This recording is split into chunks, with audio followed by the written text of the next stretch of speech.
ESPN is definitely regretting their decision to link up with WWE so far because right now it looks like ESPN is going to be losing a lot of money. Hello, my friends. Welcome to the Wicked Bitter channel. My name is Travis. Thank you for checking out this video. Hey, if you like WWE content, which I'm assuming you do because you clicked this video, subscribe to this channel for more WWE content because I've got you. I got content coming out every single week. We're friends here. We all like to talk about wrestling together. It's a good place to be. Oh yeah, email time. First of all, can I just tell you that I'm very thankful for this. Thank you so much for emailing in because it makes my day when I see it.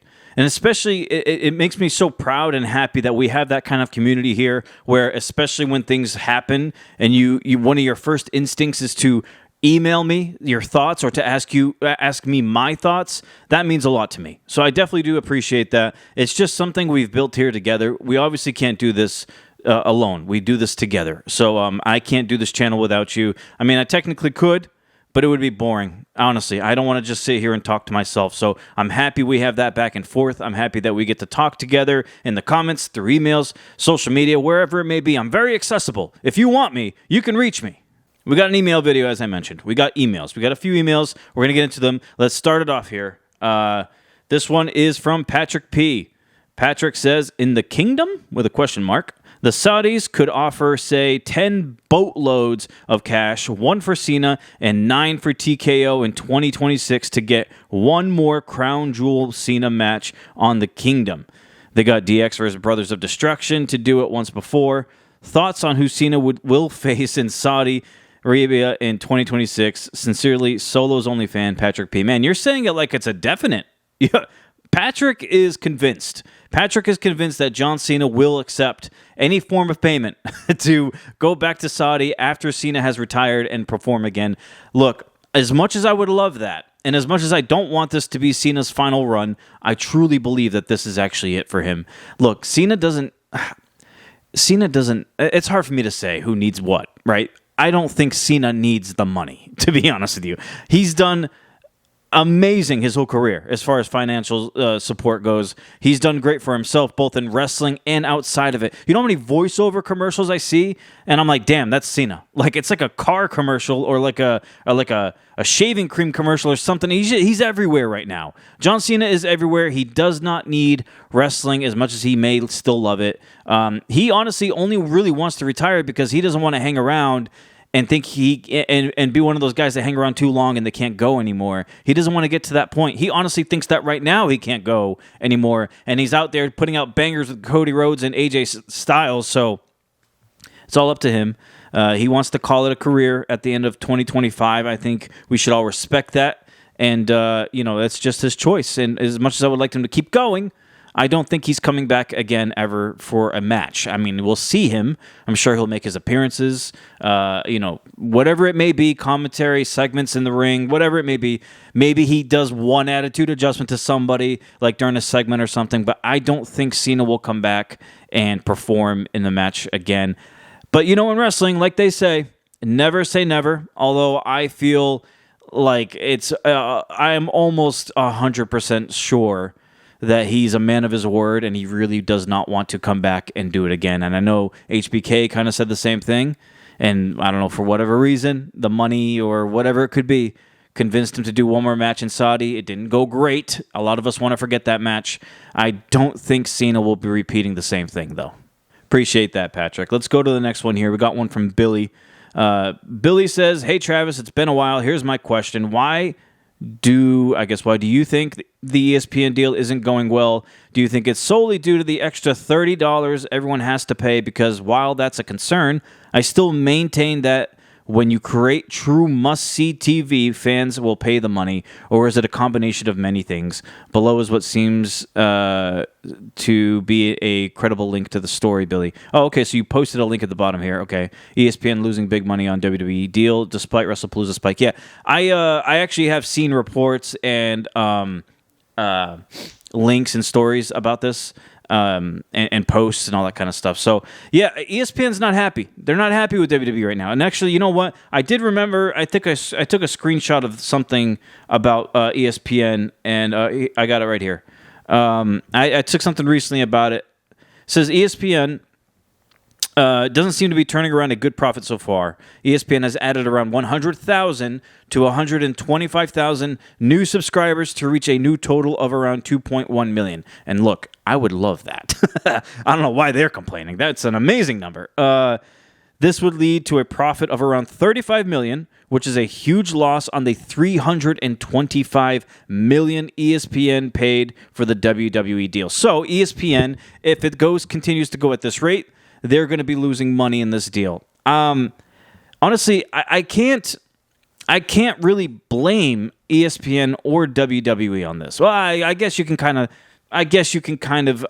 blame WWE to an extent, but ESPN, they should know what's a realistic number or not. I don't think they should have expected to make a profit at least right away out of the gate.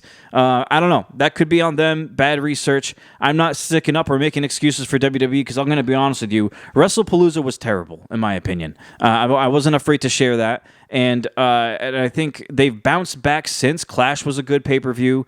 But now we're heading towards the big ones here. We got Survivor Series coming up pretty soon. We have Royal Rumble just around the corner. And then sooner than later, it's WrestleMania. You know what I mean? So I do think it's a combination of things, but I will say this. Paying $30 for 5 underwhelming matches, at least when it came to WrestlePalooza, I think that was a big red flag for a lot of people. I think a lot of people want to unsubscribe or cancel their subscription or just not watch again kind of thing. It left a bad taste in a lot of people's mouths. First impressions are everything. And when you have your first PLE on ESPN ever, and it wasn't a good one, and then after that, ESPN themselves graded it as a C. That's not good for anybody. So that's what I mean when I kind of say ESPN kind of put a little blame on them too, because they didn't help their situation. They could have easily fabricated it. They could have easily hyped it up and made it and gave it a bigger grade and be like, hey, no, it was great. You got to subscribe. They didn't do that, and I'll give them credit for that. I like honesty. I love transparency. That's what we want. They were harsh on WWE, and I think since then, and you got to credit. As much as it's kind of unfortunate, you have to credit some of the upcoming out-of-nowhere injuries that just happened. Fatu and Seth Rollins. You got to credit that to the reason why there are some things that are being done now that are kind of like seem out of the blue or out of nowhere kind of thing, and it adds better hype and it adds better excitement when things like this happen because, yes, it's unfortunate people get hurt, but at the same time, now WWE has opened a different door or different doors to different things, and it's something they wouldn't have done if the injuries didn't happen. So it goes from people kind of expecting and predicting what would happen to now there's new things going on. There's different things happening now that's catching people by surprise. I didn't think AJ Styles and Dragon Lee would be tag team champions on a random episode on Monday Night Raw. I didn't expect that. I was streaming and I was shocked. I had my jaw was on the floor for like 10 minutes. I couldn't believe it. So it's fun when different things and interesting things happen like this. Let me see. I don't want to miss anything else in your email. Yes, I do agree though. When you create must-see TV, people will pay. Remember, we all used to pay. For those of you who did do it, I can't say everybody. For those of you who did do it, pay-per-views used to cost $50, $60. And we did it. We did it just because there was good card that we were excited for that had more than 5 matches. We were talking at least 8 matches every pay-per-view. It was stacked. And because of the star power back then, we were okay with paying it. Now it's like we found these cool deals. First $10.99 or $9.99 with the WWE Network, and then it moved over to Peacock, which Peacock is still fairly priced. It's not too expensive. But then once you bump it up to $30, and you expect people to pay $30 now every month on top of all the other stuff they're paying already, it's getting kind of expensive to watch WWE if you're a WWE fan. I think one of the things that too contributes to this is that people are angry at WWE prices when it comes to going to shows. So it's like people are mad that they have to pay so much to go watch the show in person, And then you can't even fall back and say, I'm just going to watch it at home, because by doing that, you're still paying a good amount of money. It's not pocket change for a lot of people to watch ESPN. So, yeah, I think people getting mad at everything spiking and getting raised high for the prices for everything WWE does, plus all the ads on the mat now, because it's just everything compiling into one thing. Everybody sees that WWE and TKO are just like money hungry right now. They're greedy. There's ads everywhere. On the freaking tables, we got Slim Jim logos. Like, it's just enough is kind of enough when it comes to this. And I think saying, hey, now you have to pay $30 a month to watch pay-per-views, I think that was just kind of the icing on top, to the final straw, I should say, to really get people angry about it. Thank you, Billy, for that email. I went off on that one. Okay, we got one more here. It's Patrick P. again, my boy. Patrick says, Patrick says, this is not at all meant as a critique of the athleticism and bell-to-bell execution that we get from our female wrestlers. These ladies are amazing, and at times their matches have carried an entire show or PLE. Yes, like Evolution. Still, the best pay-per-view all year. So why do we still not see the level of push and story for them that we see for the top male stars? Rhea Ripley and Liv Morgan are as big of draws as Seth and Punk, aren't they? Stay bitter. Solo's only fan.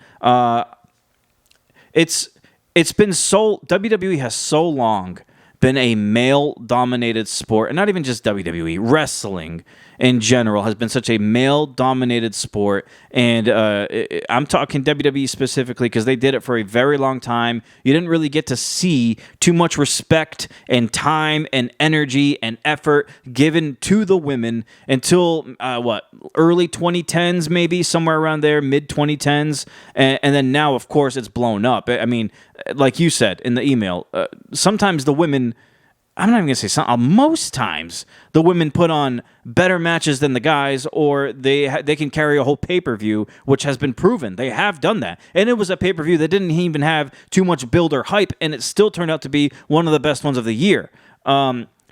Rhea Ripley is advertised as big of a draw as like CM Punk and Seth Rollins and Cody and whatever.